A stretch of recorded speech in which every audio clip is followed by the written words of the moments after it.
Boa noite, pessoal.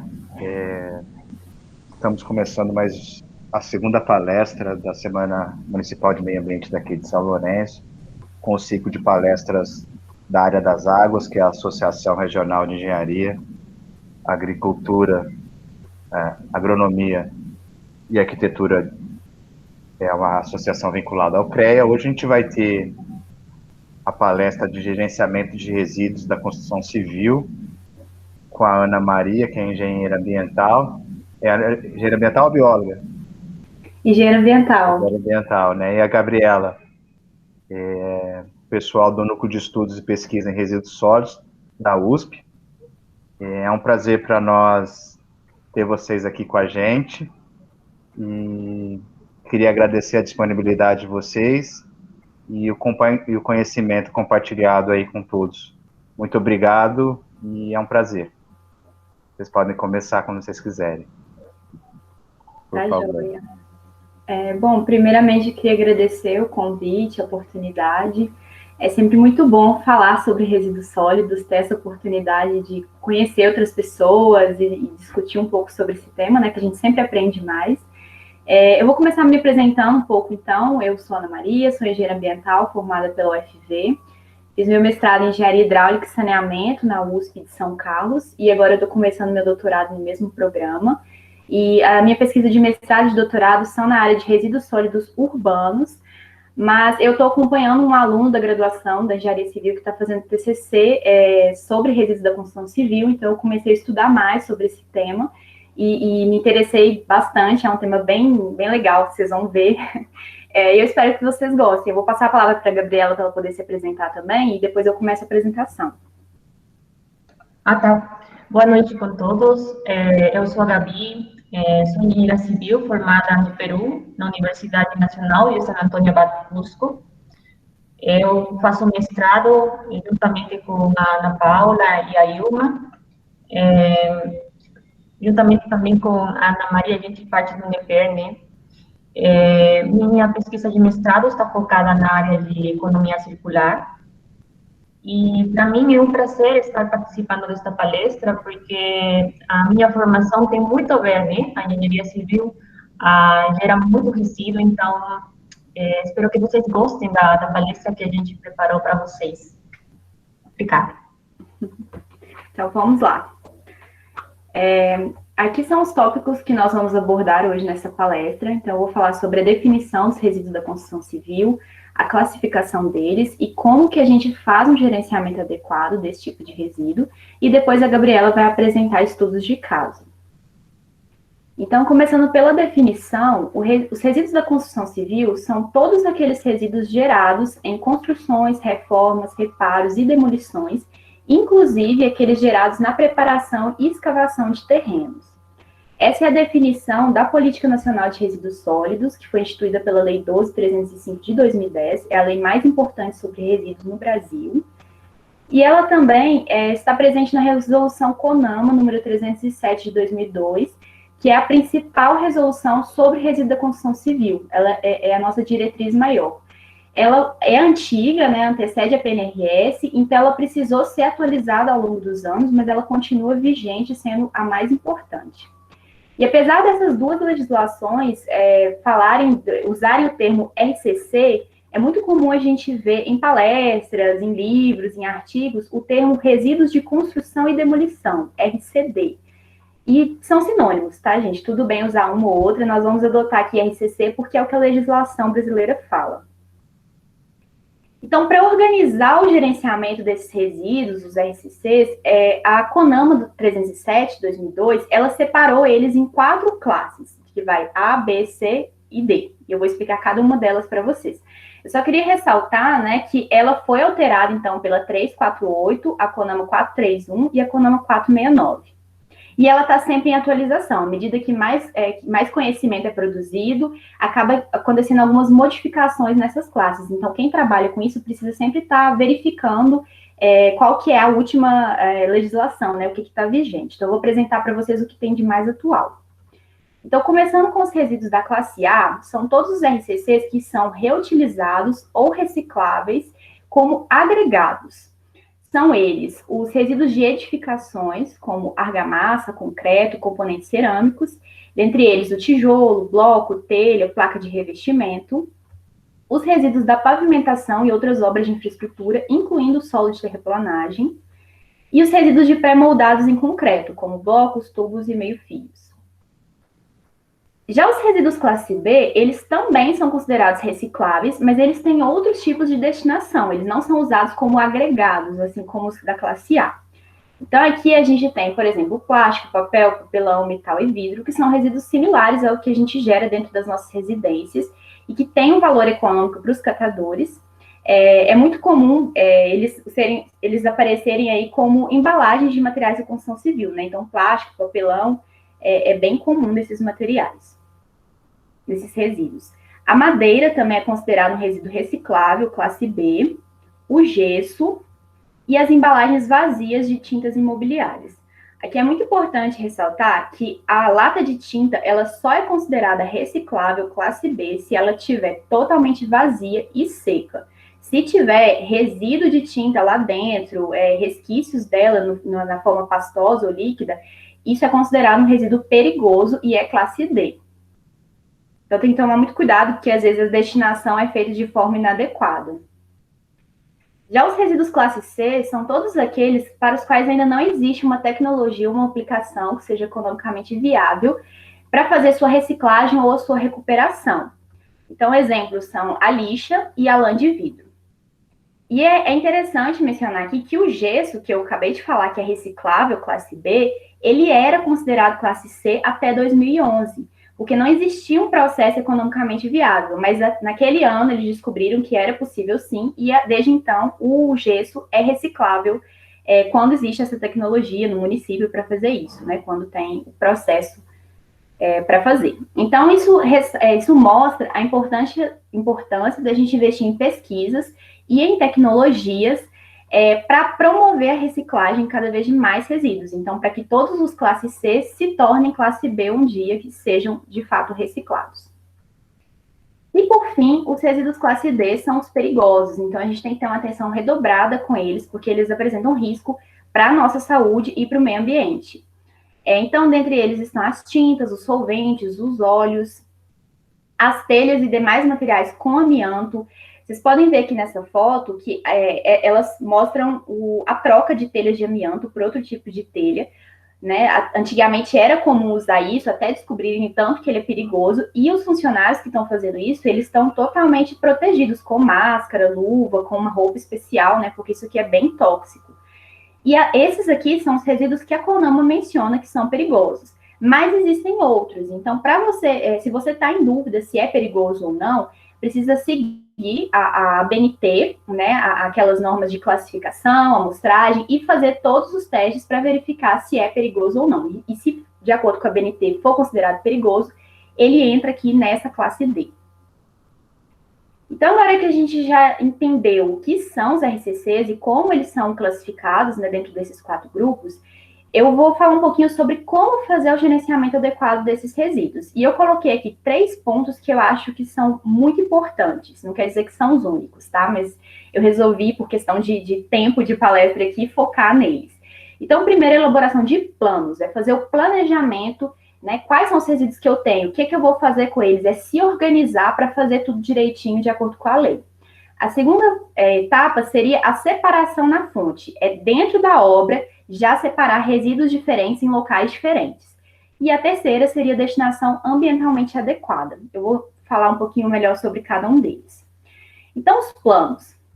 O primeiro que eu queria destacar aqui é o Plano Municipal de Gestão Integrada de Resíduos Sólidos, PMGIS, que é uma responsabilidade da Prefeitura. Segundo a PNRS, todos os municípios precisam fazer o seu PMGIS. É possível que ele esteja dentro do plano de saneamento do município, desde que ele tenha um conteúdo mínimo estipulado lá pela Lei 12.305, que é a lei da PNRS. Esse plano, ele precisa abordar todos os tipos de resíduos que são gerados dentro do município, inclusive os resíduos da construção civil. Aqueles que a prefeitura gera nas obras municipais, mas também os que são gerados aí pela população, pelos grandes geradores, tudo isso precisa estar dentro do plano municipal. Esses planos, eles precisam ter um diagnóstico sobre todos esses resíduos, né, falando qual que é a origem, o volume, a caracterização deles e as formas de destinação e ou disposição final adotadas. Ele é fundamental para mostrar qual que é a situação dos resíduos naquele município e fazer um planejamento, né, do que precisa ser feito, quais as metas, os prazos, para que esse gerenciamento seja melhorado e atenda a legislação. Outro plano muito importante é o Plano de Gerenciamento de Resíduos Sólidos, o PGRS.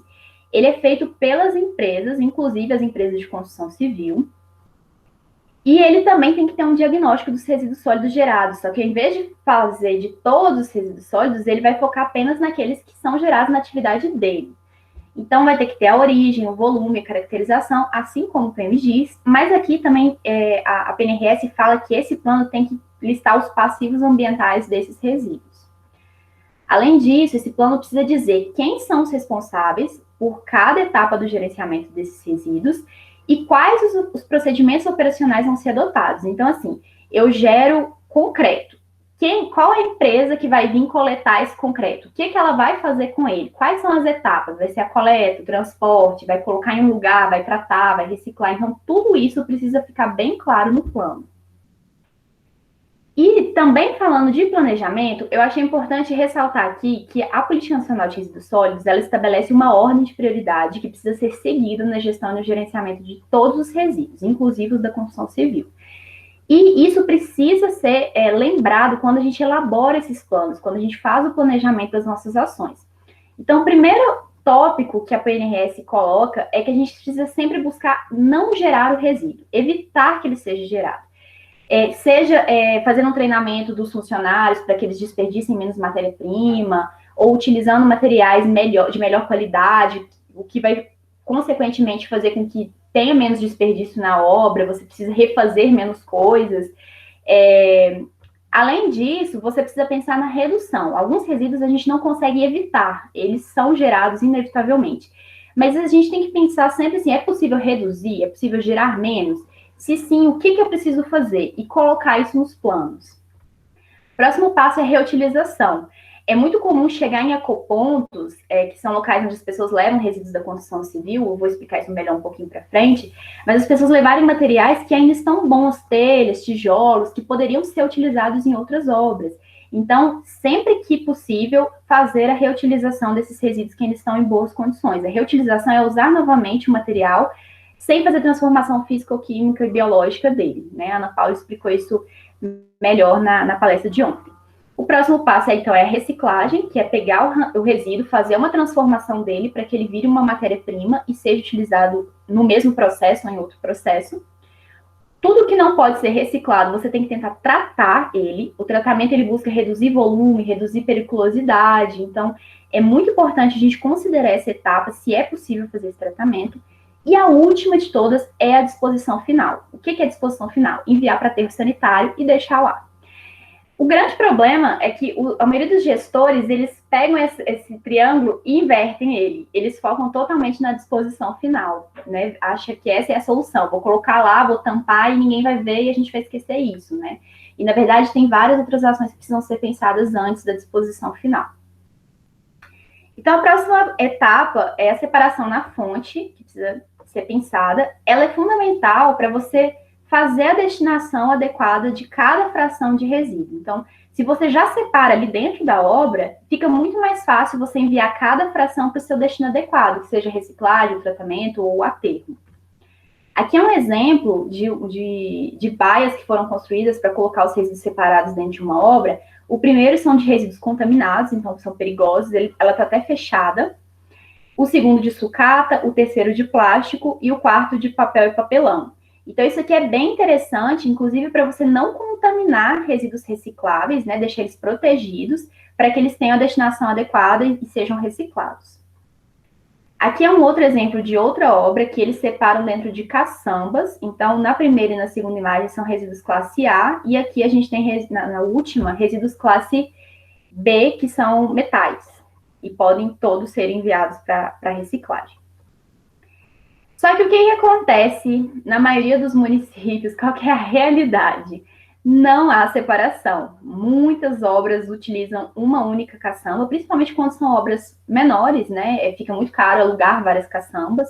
Então, eles usam uma caçamba só e fica tudo misturado, como a gente pode ver nessas fotos que nós tiramos recentemente. Eu e a Gabriela saímos olhando todas as caçambas do município para tirar foto e trazer para vocês, para problematizar essa questão dos resíduos da construção civil. Isso aqui dificulta muito a destinação adequada de cada uma das classes.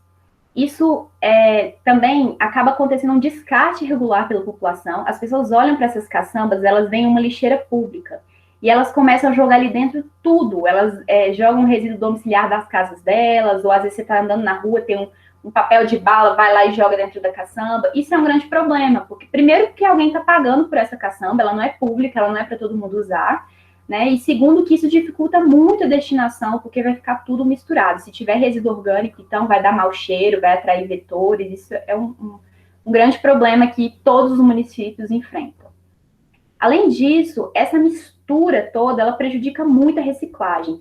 Quando a gente fala de papel, papelão, eles precisam estar em boas condições para serem vendidos e reciclados. Então, se você mistura tudo e ele fica extremamente sujo e degradado, provavelmente você não vai conseguir reciclar isso depois, nem vender ele. Outra coisa é a reciclagem dos resíduos classe A, que são os reciclados como agregados. Já tem estudos que mostram que se você não separa na fonte e envia esse resíduo cheio de misturas lá para ser reciclado, o composto final, né, o agregado final, ele vai ter uma qualidade muito ruim, e comparado com casos em que você tem uma separação total na fonte, que o material chega extremamente limpo. Tá? Então, no final, se você quer ter uma reciclagem eficiente, você precisa fazer separação na fonte. E outra questão aqui, gravíssima, é a contaminação por resíduos perigosos. Nessa foto aqui, a gente vê uma lâmpada, tinha outra quebrada aqui dentro dessa caçamba, é um resíduo perigoso, tem mercúrio dentro, e quando você joga ali junto com os demais materiais, tudo fica contaminado. Então, tudo precisaria ser descartado como classe D, resíduo perigoso, que é muito mais caro, né? E, por fim, a destinação ambientalmente adequada. Então, depois que o resíduo foi gerado, ele está separado na fonte, qual que é a destinação para cada uma das classes que eu já mencionei?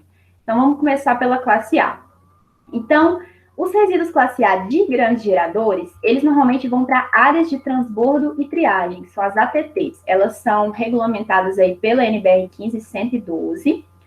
E os de pequenos geradores, então, assim, é a população em geral que faz uma pequena reforma em casa e gera bem pouquinho resíduo, normalmente vai para ponto de entrega de pequenos volumes, que também é regida pela NBR 15112. E o que são esses pequenos geradores? Isso varia muito de um município para o outro. Cada um define o que ele considera pequeno gerador, porque normalmente é a prefeitura que vai cuidar disso aqui.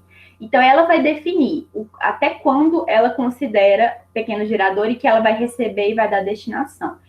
Segundo esses autores aqui, Córdoba e Marques Neto, eles falam que normalmente é de 1 a 2 metros cúbicos por transportador, por carro, por carroça, né? Porque normalmente eles chegam nesses pontos de entrega voluntária no meio de transporte, então a prefeitura contabiliza, assim, de 1 a 2 metros cúbicos.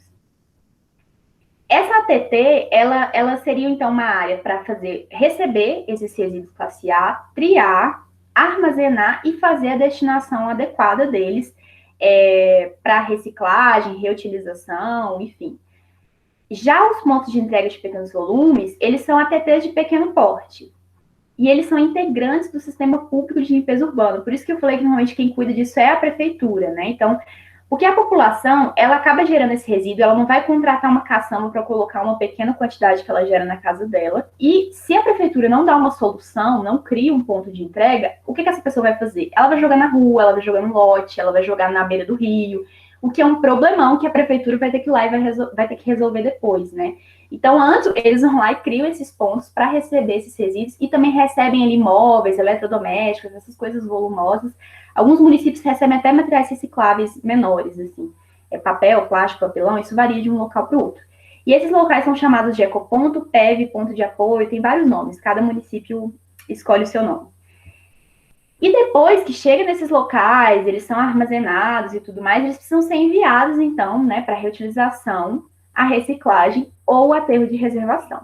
Então, é importante ressaltar aqui que as áreas de reciclagem de RCC, classe A, Elas são, então, regidas aqui por essa NBR 15114, para quem quiser saber mais como que isso funciona. E quando você não tem como enviar para reutilização ou para reciclagem nesse momento, uma terceira opção é colocar num aterro de reservação. Então, um aterro especial, regido pela NBR 15113, não é aterro sanitário, que a gente manda o resíduo da nossa casa, é totalmente diferente. E esse aterro de reservação, ele vai receber esse material, vai deixar ele ali para uso futuro. Por isso que ele chama de reservação. Agora, os resíduos classe B, a primeira opção, como são lá plástico, papel, papelão, madeira, essas coisas, a primeira opção é ver se é possível fazer reutilização. Se não for, a segunda opção é a reciclagem, seguindo aquela ordem de prioridade da PNRS que a gente já falou. Como fazer com que chegue na indústria e seja reciclado? Você pode fazer ali uma parceria com os catadores do município, você pode negociar com os intermediários, que são aqueles empreendimentos que compram dos catadores e vendem para as indústrias, por isso que eles são chamados de intermediários, né? São chamados também de sucateiros, tem vários nomes que são dados para esses empreendimentos. E, por fim, você pode negociar direto com a indústria recicladora se tiver alguma ali dentro do seu município, o que normalmente é mais interessante financeiramente. Já os resíduos classe C são aqueles que ainda não existe tecnologia, né, para fazer a reciclagem deles. A primeira opção é tentar fazer um tratamento deles, né? Segundo a PNRS, o tratamento vem antes da disposição final. Mas se não tiver algum tratamento viável para ele ali no município, na região, a segunda opção, então, é aterro de resíduos não perigosos, que é aí regido pela NBR 13896. Já os classe D, primeira opção também é o tratamento. Aqui a gente já está falando de resíduos perigosos, então, o tratamento para reduzir a periculosidade dele. E quando isso não é viável, não é possível, aterro de resíduos perigosos. Aqui é um aterro, que as pessoas chamam isso aqui de aterro industrial. É um aterro diferente, né? Porque ele recebe esses resíduos que são perigosos, então tem regras diferentes para eles. E também é importante ressaltar que, se você optar por fazer um tratamento, nenhum tratamento é 100% eficiente. Sempre vai ter um rejeito saindo ali no final do processo, que seja uma cinza, algum outro tipo de resíduo. E aí você vai... Nesse caso, a gente chama de rejeito porque não tem mais nada que possa ser feito. Você já fez o tratamento, sobrou aquilo ali, não tem mais o que fazer. Aí você também tem que enviar para um aterro. Só que você enviaria uma quantidade muito menor, né, pós-tratamento. Então, isso seria interessante para prolongar a vida útil de aterros. E, então, essa é a minha parte. Agora eu vou passar a palavra para a Gabi, para ela mostrar para vocês os estudos de caso. Obrigada, Ana. Tá. Me fala se está dando para enxergar.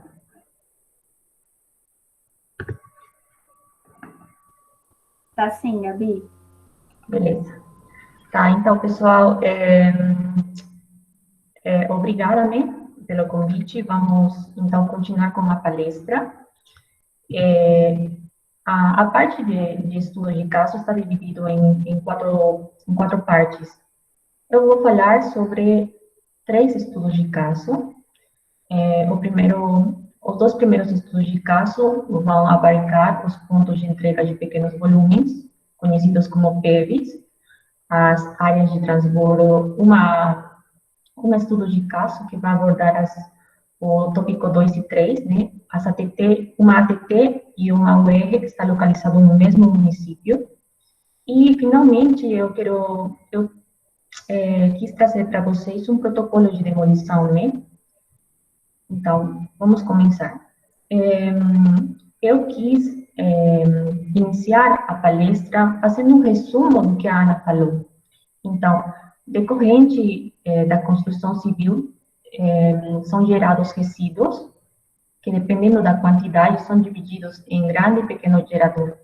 O pequeno gerador, ele encaminha para pontos de entrega de pequenos volumes, que também são chamados, em muitos municípios, de pontos de entrega voluntária, que no final termina sendo PEV, né, os 2. Deixa aqui. Tá. E também são chamados de eco-PEVs, ou ecopontos. Depois de serem encaminhados nos PEVs, eles são levados para uma área de triagem, onde também é encaminhado o resíduo gerado por construções maiores, tá? Na área de triagem, são divididos de acordo às 4 classes que a Ana Maria explicou, né? Então, aí são encaminhados tanto para aterros perigosos, não perigosos, e no caso dos resíduos da classe A, podem ser encaminhados para usinas de reciclagem ou para aterros inertes, tá? Então, a ideia da usina de reciclagem é reintroduzir o resíduo, o agregado reciclado, novamente na construção, no setor da construção. Tá, então, o primeiro estudo de caso está localizado no município de São José dos Campos. Este município, para quem não conhece, está localizado na área leste da capital do estado de São Paulo. Ele tem desenvolvido um trabalho interessante, por isso que eu quis trazer este estudo de caso deste município hoje. Ele tem desenvolvido nos últimos anos ações para diminuir os pontos de entrega clandestinos, de disposição, desculpem, clandestinos dos resíduos da construção civil.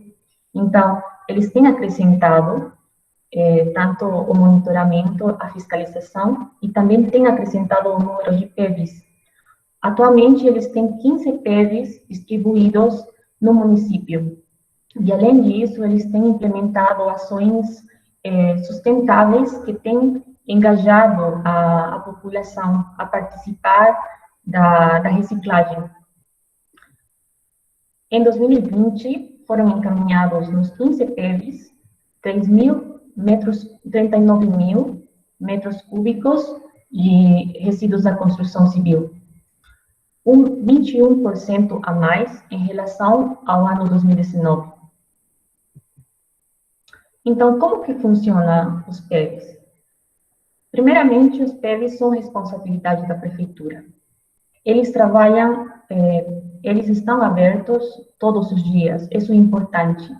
Então, trabalham de segunda a sábado, das 8 da manhã às 5 da tarde, e sábados e domingos, domingo, e feriados, meio-dia, tá?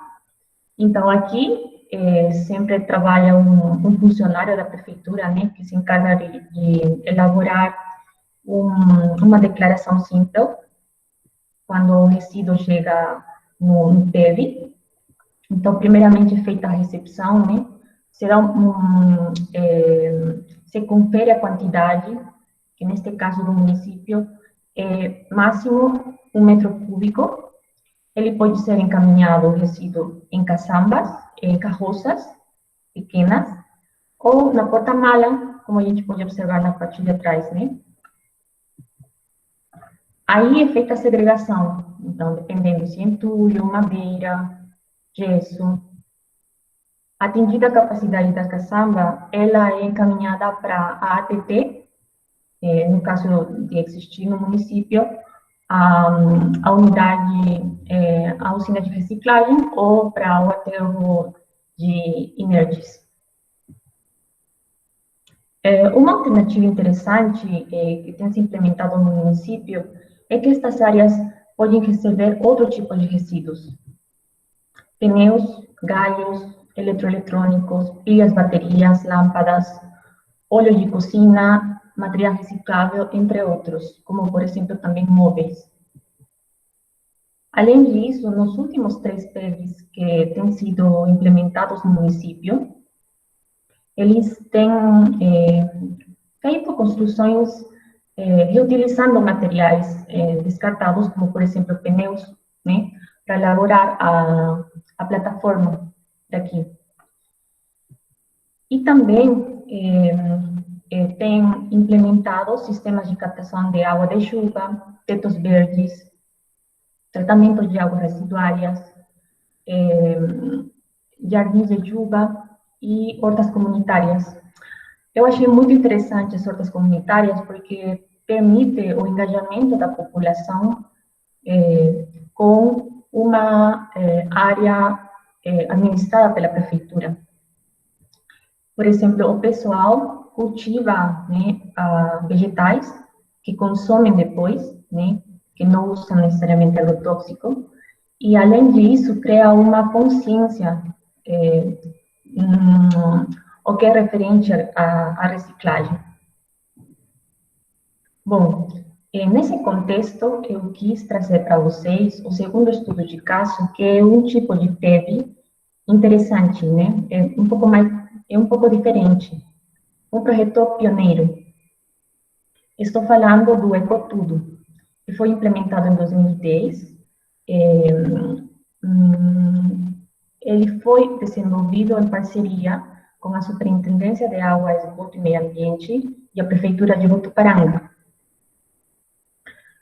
Votuporanga está localizado no estado de São Paulo, na área noroeste, e ele tem, no município, tem se implementado 3 ecotudos, na área norte, na área oeste e na área sul da cidade.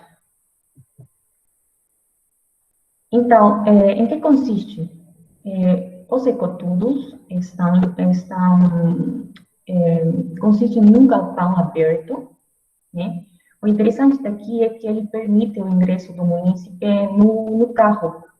Então, ajuda muito no transporte dos diferentes resíduos que são encaminhados até o ecotudo.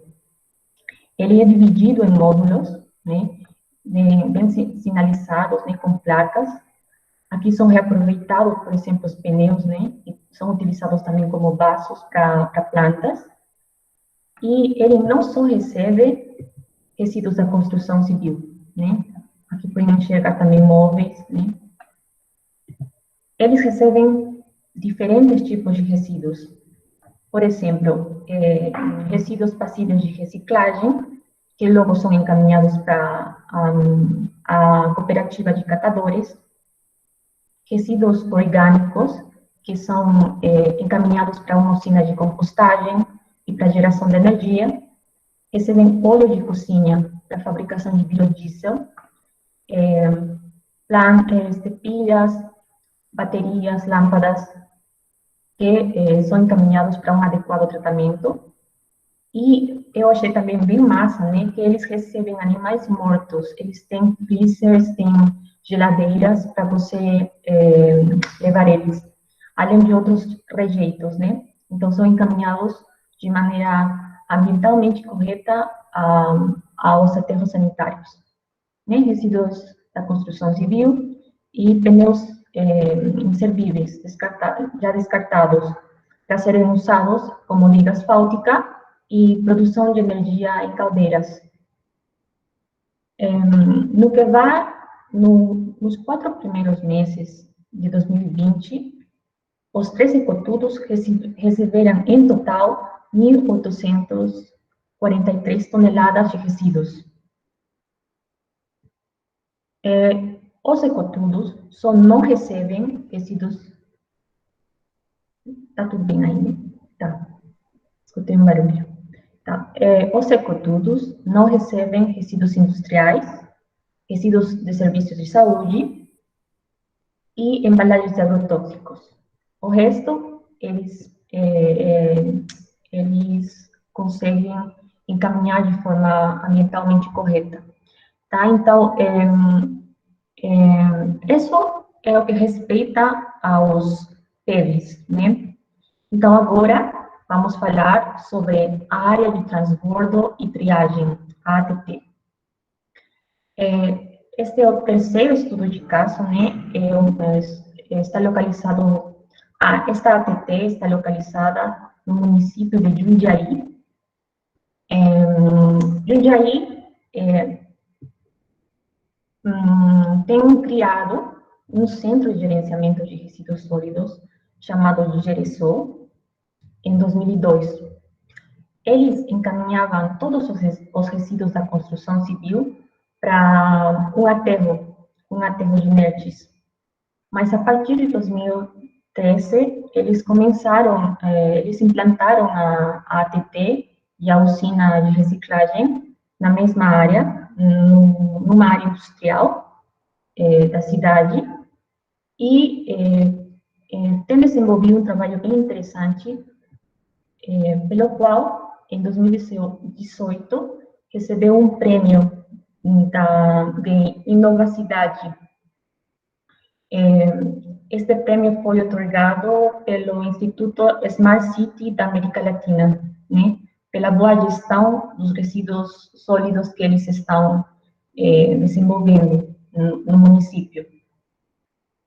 Então, aqui a gente pode observar, né, que atualmente a ATP e a usina de reciclagem está sendo administrada pela empresa SBR, é uma empresa paulista. O galpão, né, falando de uma ATP, o galpão é muito importante, porque ele evita que o material permite que o material seja protegido da chuva, que isto permite uma boa, evita problemas na gritagem. Então, é sugerido colocar um galpão na ATP. Depois da ATP, de ser encaminhado, de serem recebidos os resíduos que vêm dos PEVs e dos grandes geradores, o resíduo é encaminhado pela esteira, ele é peneirado e logo é encaminhado para a trituração, que está na parte de trás do galpão, e é triado na mesa de triagem. Esta imagem, da parte de trás do galpão, né, esta mesa é uma mesa elevada, que permite que o pessoal jogue os resíduos nas caçambas, que estão aqui localizadas na parte de baixo, né? E aqui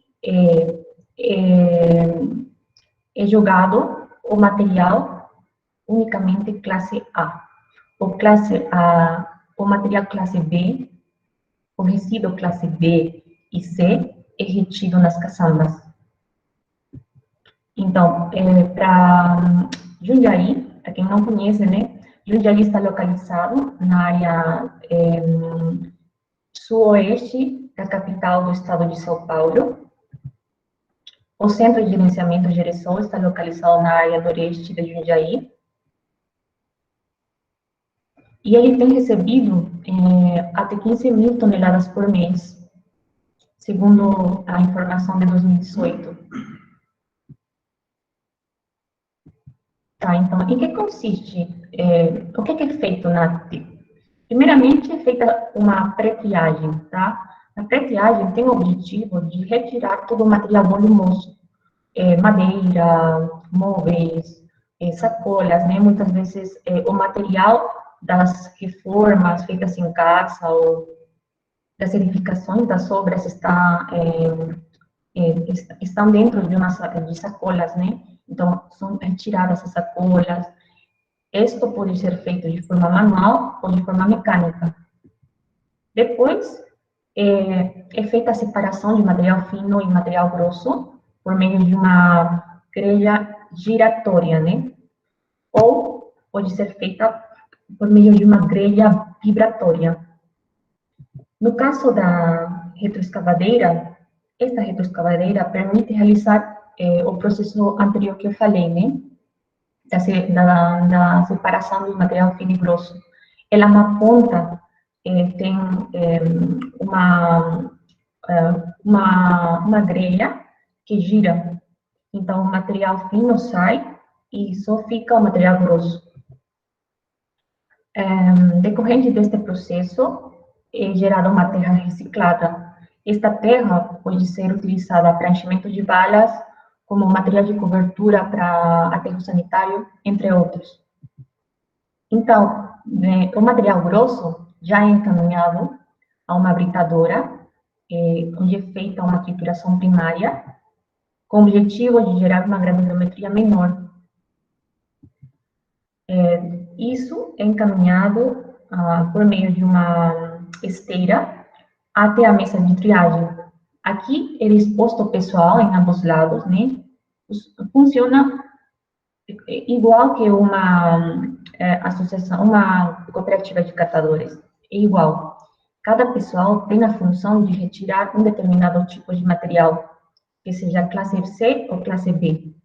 Então, eles retiram, por exemplo, madeira, plástico, papelão. No caso do aço, é sugerido instalar uma esteira magnética no meio e no começo da esteira. Então, ela tem o objetivo de atrair os materiais ferrosos e jogar ela fora da esteira, na parte lateral.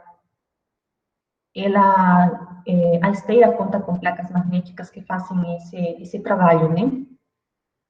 E, por outro lado, no final, na ponta da esteira, é sugerido colocar uma polia magnética, que faz o mesmo trabalho, retirar o material ferroso e deixar, separá-lo do agregado.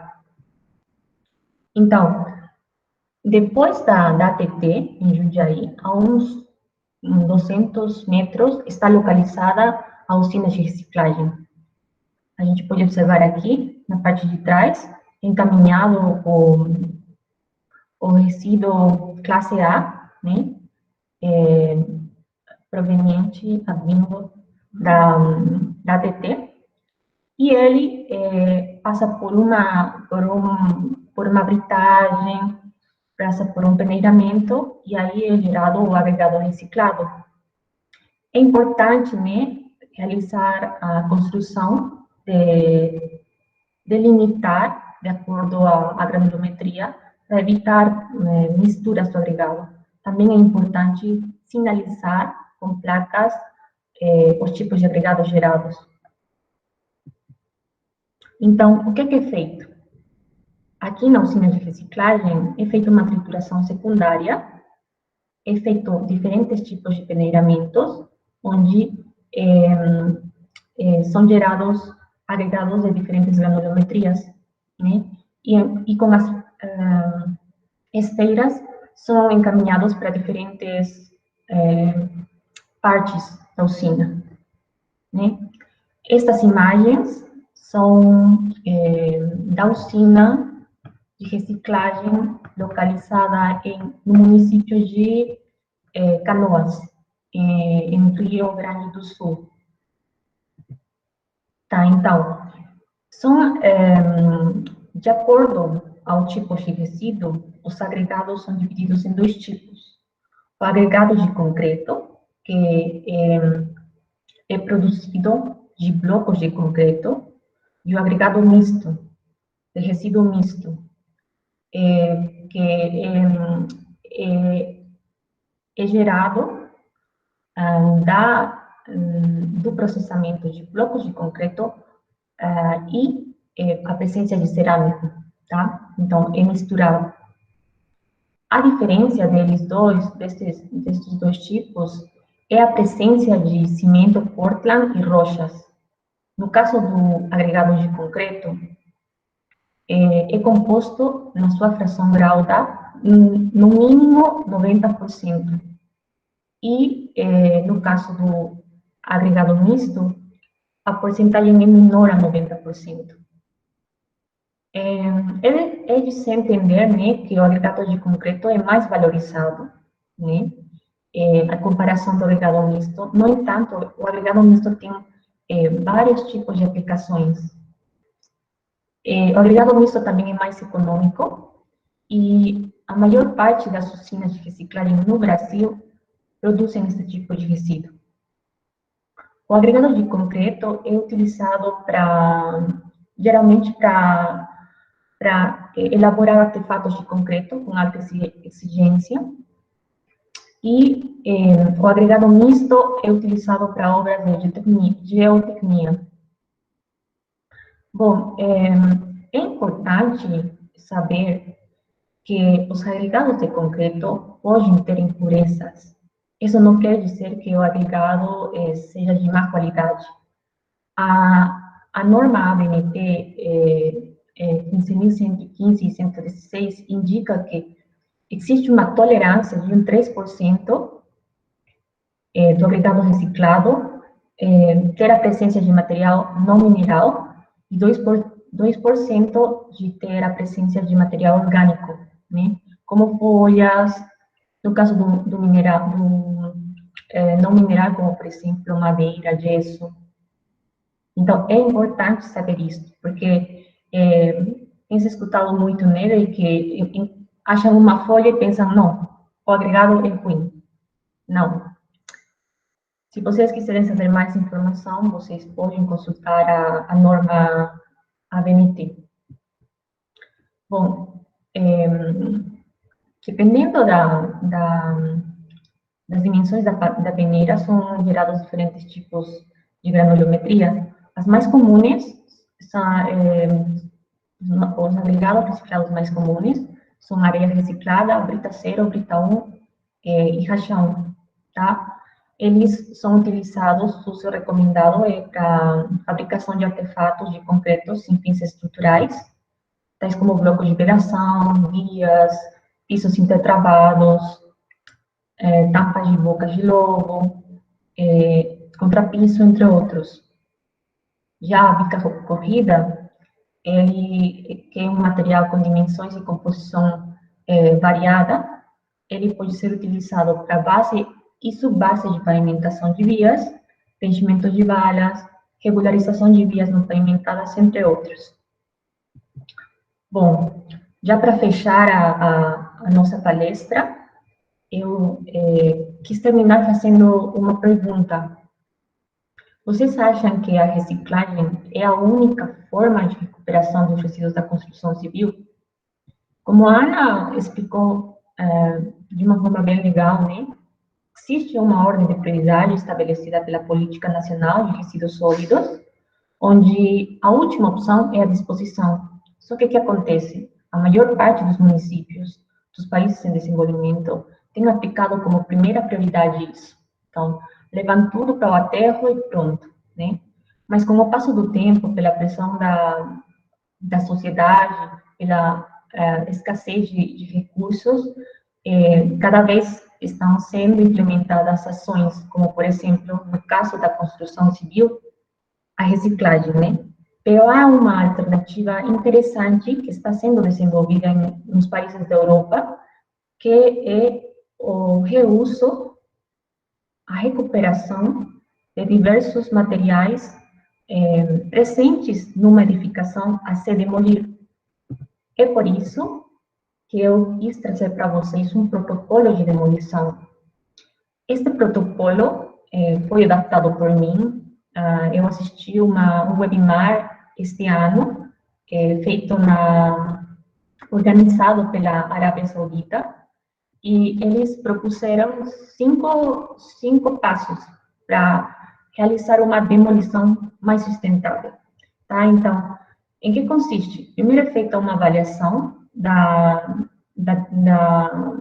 edificação a se demolir. Então, aí é realizada uma análise dos potenciais reusos de diferentes tipos de materiais. Por exemplo, no caso de uma porta, tá? E vamos imaginar que a edificação está localizada em São Lourenço, na prefeitura de São Lourenço, no município de São Lourenço, tá? E, então, o que é feito? Se faz um menu de materiais, onde são identificados janelas, portas, tubulações, sei lá.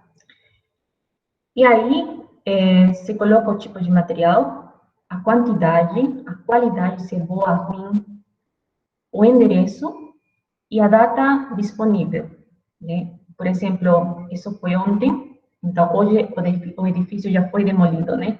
Então a pessoa já tinha tempo para procurar a porta.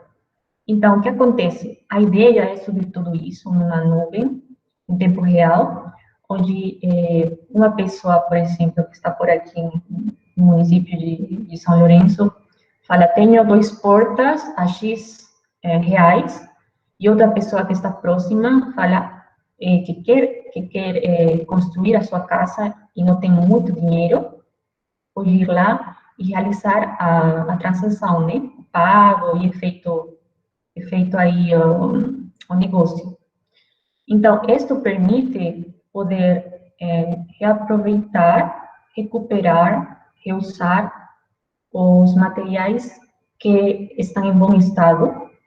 Por que é importante? Porque na reciclagem, como falou ontem a Ana Paula, se perdem muitas qualidades do material. O agregado reciclado não chega a atingir as qualidades de um agregado natural, tá? Então, o mesmo acontece com a madeira, o mesmo acontece com o gesso. Então, é importante tomar em conta o que está sendo sugerido agora, né? Que está sendo aplicado em outros países. Tá? Então, depois disso, é feita uma auditoria de pré-demolição. Esta auditoria tem o objetivo de identificar poluentes. Dependendo da antiguidade da edificação, pode existir a presença de asbesto, por exemplo. E aqui também são feitos análises químicos. Dependendo das características do material, podem ser feitos análises químicos. Daí vem o conceito de demolição, né, que tem o objetivo de demolir da forma mais rápida, ao menor custo. E é feita a remoção dos poluentes.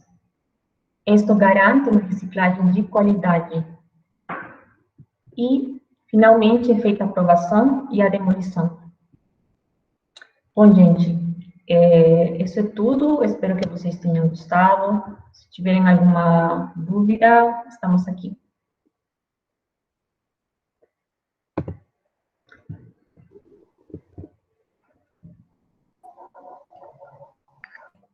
Obrigado, Gabriela. Foi muito boa a palestra de vocês. Estou com muitas ideias aqui para trazer para São Lourenço após a palestra de vocês. Esse protocolo de demolição é muito interessante, né? Porque dá para se pensar, às vezes, até numa bolsa, né? De resíduos, né? Que pode ser montada através desse tipo de rede, né? Que foi mostrada por vocês, achei muito interessante. A parte dos pontos, dos ecopontos, né, de resíduos da construção civil em São José dos Campos, achei bem interessante também. Talvez, eu sou coordenador de meio ambiente aqui da prefeitura, e a gente tem um grande problema aí com despejo inadequado, né, o pessoal não tem educação, às vezes não tem dinheiro para alugar uma caçamba, por exemplo. A prefeitura poderia estar pensando dessa forma também, às vezes, né, trazer algumas ideias dessa forma. E agora eu vou passar a voz também para os outros engenheiros civis, todo o pessoal que está aqui presente com a gente. E muito obrigado pela disponibilidade de vocês, pelo vasto conhecimento aí que vocês passaram para a gente. E eu vou passar a palavra para os outros presentes. Fiquem à vontade, pessoal. Gente, eu não sei se vocês já viram, tem uma calculadora de GRCC, é um aplicativo, e é muito legal, porque ela calcula o quanto de resíduos, né, a sua obra vai produzir, ela separa qual tipo, ela mostra, né, qual tipo de resíduo e qual o custo, né, seria desse resíduo. Então, chega a ser um incentivo para a galera até economizar e gerar menos resíduo. Eu fiz um trabalho sobre isso na faculdade, no último período, e a gente usou essa calculadora, e assim, foi absurdo o valor que a gente tem gasto com resíduos, de coisas que a gente usa e depois descarta. Seja por desperdício, né, por má gestão, ou mesmo por não ter o local apropriado para descartar. Muito legal, eu não conheço. Se você puder digitar no chat para todo mundo ter acesso. Ela é de uma empresa, chama NTR Resíduos. Eu vou digitar aqui para a galera ver, mas é bem legal. Obrigada pela informação. É interessante isso, porque, e principalmente linkando com o que foi falado sobre a prefeitura, né? A responsabilidade sobre o resíduo da construção civil é de quem gera. Só que é interessante que a prefeitura crie esses pontos, né, esses ecopontos, porque o custo que a prefeitura vai ter para ir lá desassorear rio, para limpar terreno baldio, porque acabam virando vários pontos de descarte regular que afetam o município inteiro, a saúde pública. A prefeitura gasta muito mais limpando tudo isso, e normalmente ela limpa, passa um dia, eles vão lá e criam outra pilha de resíduo. E não é só de construção civil, eles vão jogando móvel. E a gente não tem controle de onde é jogado, né? Sim, isso é muito complicado. E aí, quando você fala do custo, né, Ana Flávia, é muito interessante, porque quando a gente cria esses pontos para... tanto aqui a gente agora eu estou falando da prefeitura, né? Mas quando ela cria o ponto, talvez ela economize, ao invés de ter que ficar cuidando dessas áreas problemáticas. E na questão dentro da obra mesmo, quando a gente fala de construtoras, é muito interessante isso. Eu estava lendo bastante sobre essa questão da não geração, da redução do resíduo da construção civil. Tem até um livro que chama Resíduos Sólidos, Conceitos, Gestão e Gerenciamento. Tem um capítulo de resíduo sólido que é muito bacana e ele fala bastante sobre isso. O que pode ser feito dentro de uma obra para não gerar resíduo. E tudo isso impacta no bolso lá da construtora, né? Então, se ela desperdiça menos matéria-prima, se ela treina os funcionários, se ela muda a logística ali para economizar e gerar menos resíduo, isso impacta o bolso dela. E quando você fala de preço, todo mundo, né? Quando você fala assim, você vai ter mais lucro, você vai ter menos prejuízo, aí as pessoas gostam mais, né? Então, quando a gente vai falar do resíduo, é legal falar dessa questão econômica, sim, porque tem um impacto. É mesmo, Ana. Sim. Então, eu acho que tanto os PEVs quanto a ADT e a UR são coisas que vão poupar muito a economia, né? Então, e vão permitir, por exemplo, no caso de Jundiaí, eles têm a prefeitura tem se comprometido em utilizar os resíduos reciclados em todas as obras que a prefeitura elabora, tá? Então, isso ajudou muito que a ATT e a UR melhorem e cresçam, né? Porque já tem um comprador, né? E também o custo do agregado reciclado é muito menor em comparação do agregado natural.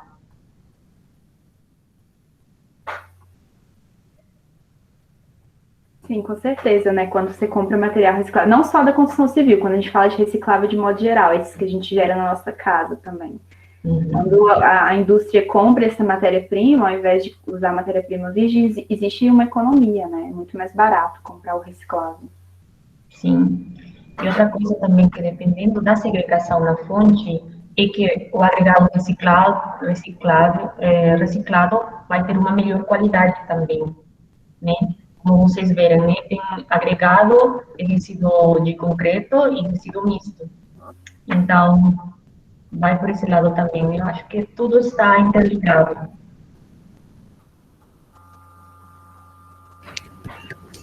Eu queria agradecer, meninas, primeiramente, né, por terem aceitado o convite e por terem, nossa, essa palestra foi, assim, sensacional, eu achei muito legal mesmo, até para o pessoal que está aqui também, né, ficar sabendo, eu estava conversando com a Ana, né, na preparação, assim, quando a gente estava combinando as palestras, e eu falei para ela, Ana, aqui em São Lourenço tem tido muita construção, né, a maior parte dos engenheiros da associação são engenheiros civis, então acho que seria muito legal a gente abordar esse assunto, e muito porque eu vejo, assim, também, como o Juan falou, não só aqui em São Lourenço, como na região, né, muitos locais que estão recebendo resíduo de construção civil, assim, indiscriminadamente, né.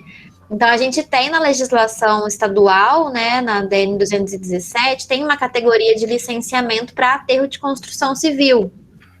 E aí, algumas pessoas, o que eu tenho visto, assim, que algumas pessoas têm feito, elas têm um terreno, e aí elas estão licenciando esse terreno para receber resíduo de construção civil, para poder fazer, né, nivelamento do terreno, enfim, eu não entendo muito dessa parte, assim, da engenharia civil em si, mas o que eu tenho visto da parte ambiental é que muitas pessoas têm licenciado terrenos baldios para receber esse tipo de resíduo. E aí, às vezes, quando a gente vai fazer uma vistoria, alguma coisa assim, você acaba chegando num lugar e você vê que não é só um aterro de RCC, né? As pessoas acabam jogando todo tipo de resíduo lá dentro. Então, esse acaba sendo, assim, um grande problema, né? Como a legislação estadual dá essa brecha, quando a área é pequena, o licenciamento é um pouco mais suave, assim, mais tranquilo. Então, as pessoas acabam conseguindo, tendo mais acesso, né, a essa licença e acabam descartando, assim, de uma forma não tão correta. E até eu acho, assim, acho que até por falta de conhecimento meu mesmo, eu não conheço nenhuma usina de reciclagem aqui perto da nossa região, assim, eu não sei qual que é a mais próxima daqui. Então, talvez esse seja um outro motivo pelo qual as pessoas acabam descartando dessa forma, né? De não quererem ter esse custo, né, do descarte para uma usina de reciclagem, e aí acabam procurando essas formas meio clandestinas, assim, de descarte, né? Então, eu vejo que esse é um problema, assim, crônico aqui na nossa região. Vários locais que a gente encontra, assim, de terrenos recebendo esse tipo de resíduo, e acabam indo outros tipos de resíduos junto, né? Sendo que seria um resíduo que poderia ser muito bem aproveitado, né? Igual vocês mostraram aí nas usinas, eles são totalmente aproveitados. Então, eu acho que é realmente o tema foi muito, muito importante, de verdade. A palestra foi sensacional, vocês estão muito de parabéns. Obrigada. Obrigada, Ana. Obrigada, Ana. Eu queria comentar isso que você falou. Também, desculpa. Pode falar. O grande problema também, né, que a gente sofre aqui em São Lourenço, é que a gente não tem os PGE, o Plano Municipal de Gerenciamento de Resíduos da Construção Civil, não existe. Né? Então, fica complicado da fiscalização de obras estar cobrando, estar multando, estar autuando as construções se a gente não tem, por parte da prefeitura, uma cobrança dos planos de gerenciamento de resíduos de construção civil também, né? E seria uma forma de estar atuando mais na fonte também, né? Duas coisas que eu queria comentar. Primeiro, que é muito importante que no Plano Municipal de Gestão Integrada de Resíduos Sólidos tenha um capítulo sobre resíduos da construção civil.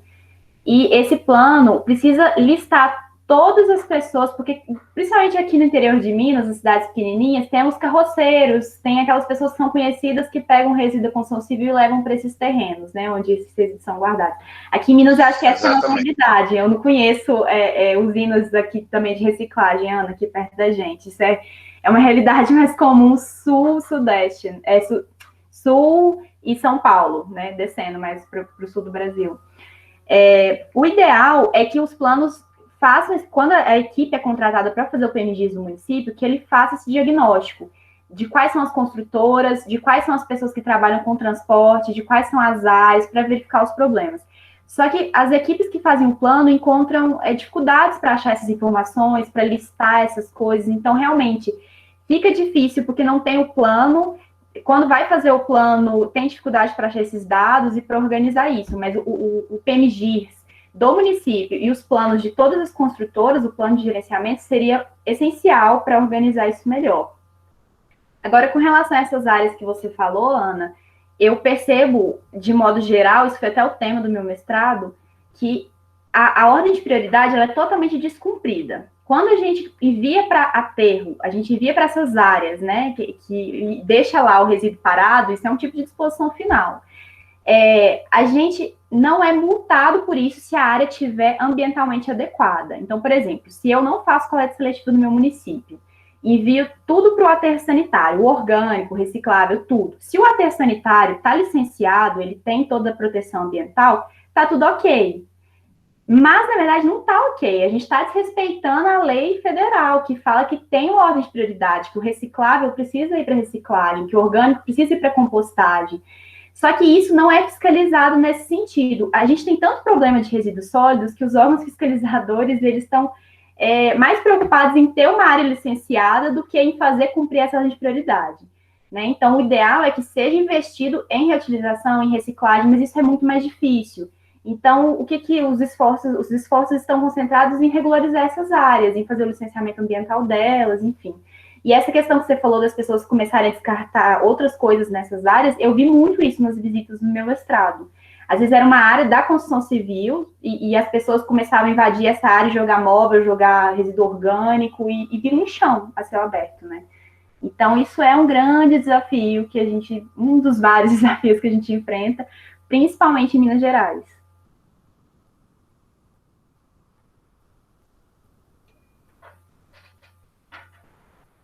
Acho que uma pessoa está falando aí, Fernando, e o áudio está desligado. Verdade. Tá.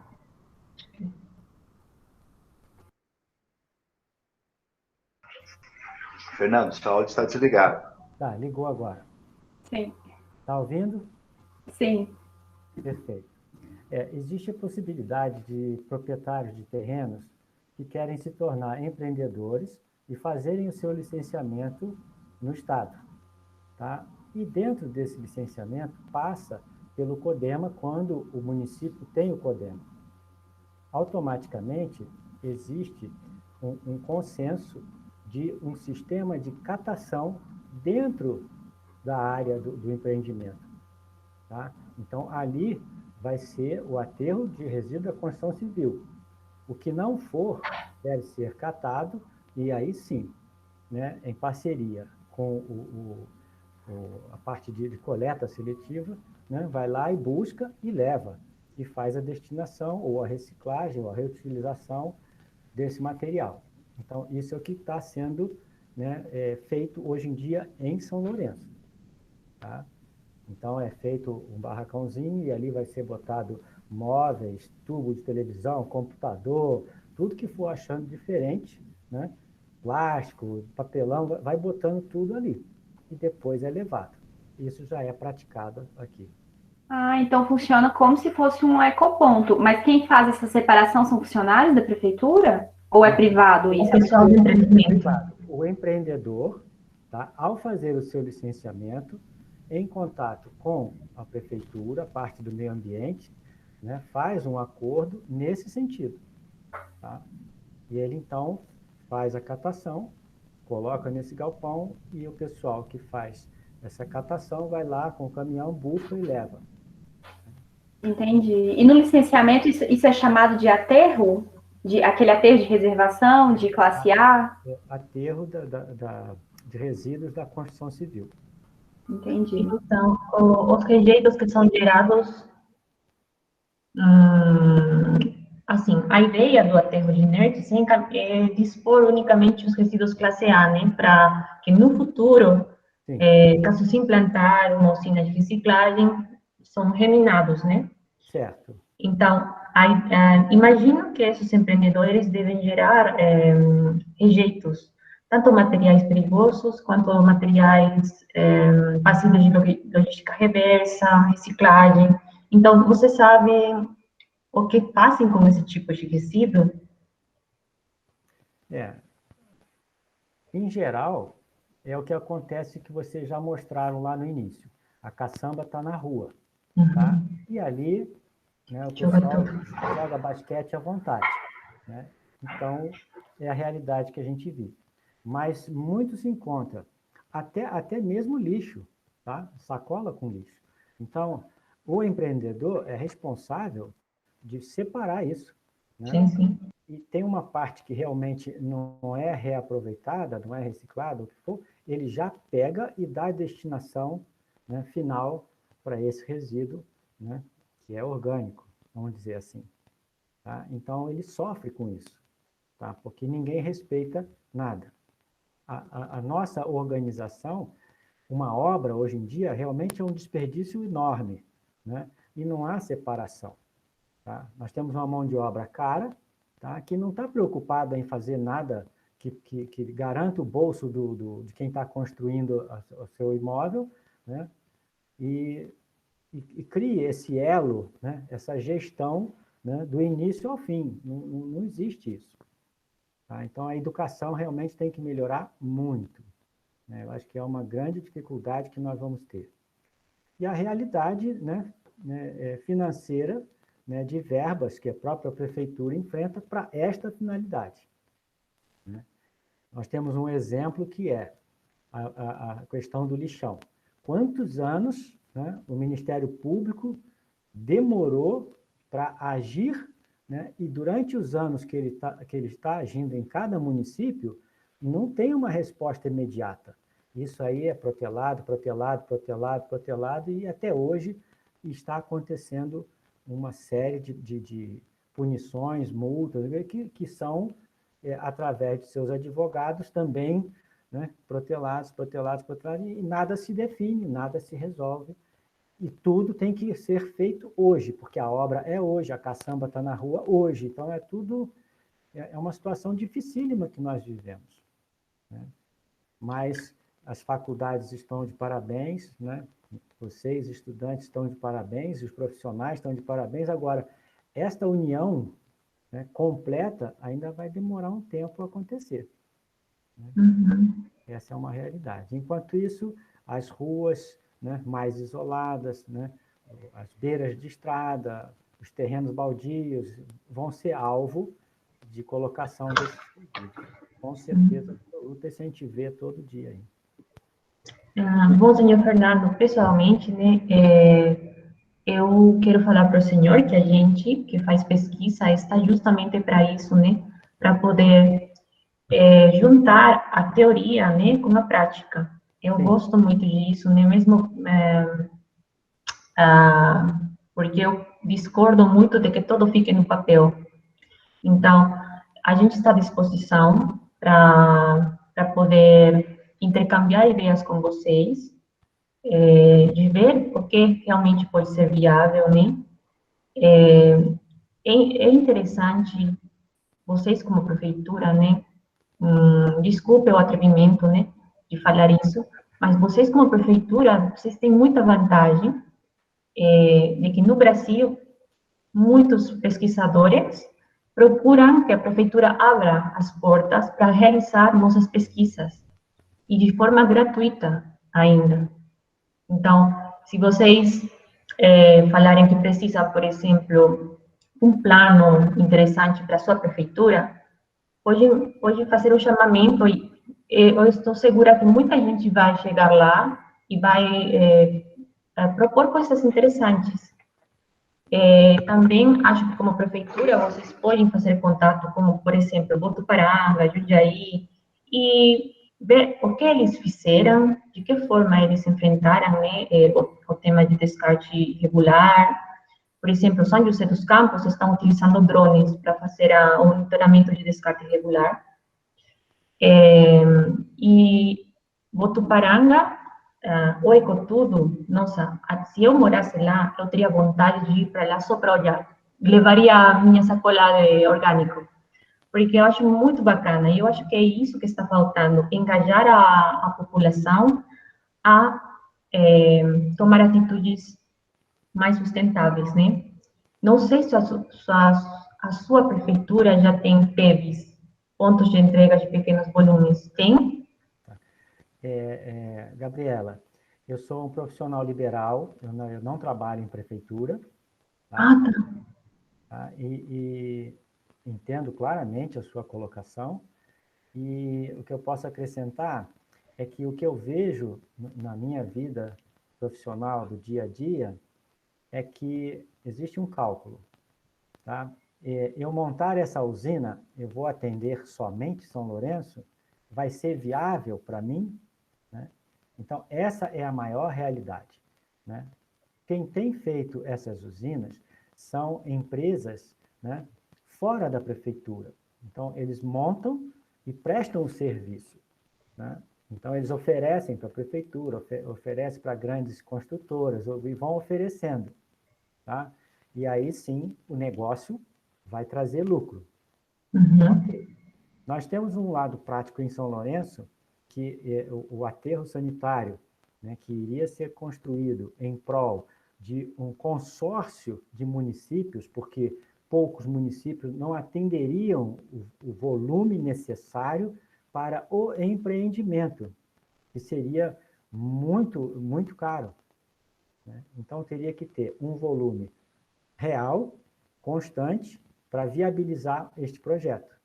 né, que tem um tamanho mínimo. E esse tamanho mínimo, então, teria que ser um consórcio de municípios. Então, isso na prática para, né, os resíduos em geral, né? E vai para o lixo, e dali tem todo o sistema, né, de catação, de reciclagem, separação, e depois o restante que vai para o...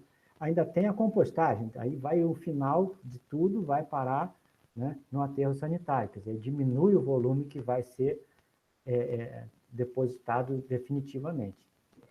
Então, a mesma coisa vai ser na prática para o resíduo da construção civil. Tá? É viável?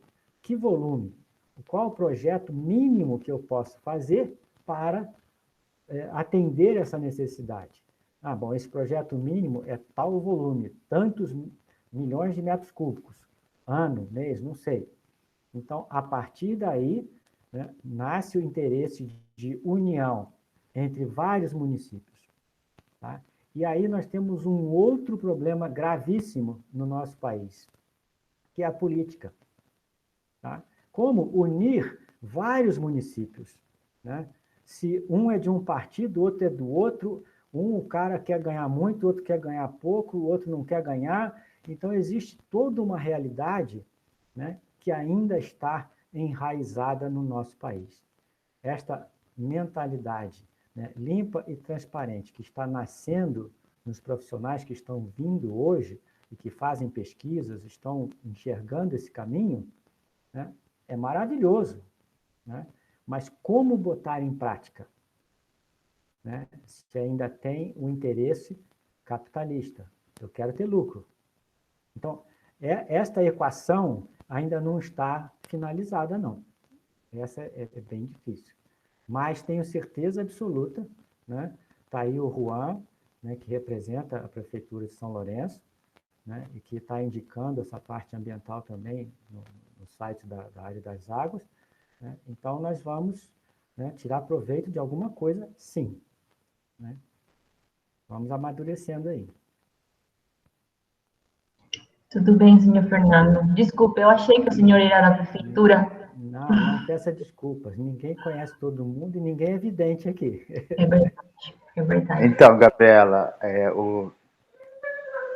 em relação aos ecopontos, não são existentes. Eu vejo como até uma sugestão aqui para a prefeitura. O meio ambiente não é a autarquia responsável pelos resíduos sólidos urbanos aqui em São Lourenço. Quem é responsável atualmente é o SAI, que é o Serviço Autônomo de Águas e Esgotos, e eles englobam também a questão de resíduos sólidos urbanos. Eu queria agradecer o conhecimento que vocês passaram, e acredito que a gente tem muita luta aí pela frente. A gente está fazendo a revisão do plano diretor daqui de São Lourenço, então essa questão dos resíduos sólidos também em visão do plano diretor, em qual cidade que a gente quer ter daqui para frente nos próximos 30 anos, né? Tem que levar isso em conta também, a questão dos resíduos sólidos, né? Que nem o Fernando falou, né? A gente tem que aliar aí pessoas novas aí, não novas, né? Pessoas que estão interessadas a fazerem um novo papel de cidadão, né? De questionamento da sociedade. Acho que todo cidadão tem que ter essa cultura de querer mudar as coisas, né? E fazer nosso papel de cidadão. E principalmente atacar principalmente na educação das pessoas, né? Para mudar, ter essa mudança na cabeça das pessoas. E gostaria de agradecer novamente a presença de vocês. E, por exemplo, em relação ao SAAI agora, eles estão com um edital aberto para um chamamento público para contratação de associações para a questão da coleta seletiva. Ela não engloba resíduos da construção civil, mas, né, já é em relação a recicláveis, a resíduos urbanos, então tem alguma coisa acontecendo também. A gente tem que estar sempre colocando nossa cara ali a tapa para querer mudar as coisas, né? Mas temos muito serviço aí pela frente. E o convite terá retorno novamente com vocês. Obrigada. Obrigado mesmo. Então, eu gostaria de agradecer novamente a presença de vocês, pela Coordenadoria de Meio Ambiente da Prefeitura de São Lourenço e pela Associação Área das Águas. Uma boa noite a todos e muito obrigado novamente. Obrigada, gente. Boa noite, gente. E parabéns, Gabriela e Ana Maria Castro. Muito obrigado por tudo. Ai, a gente que agradece. Obrigado, Fernando, pela presença. Valeu, Juan. Abração. Um abraço. Tchau, tchau. Tchau. Gente.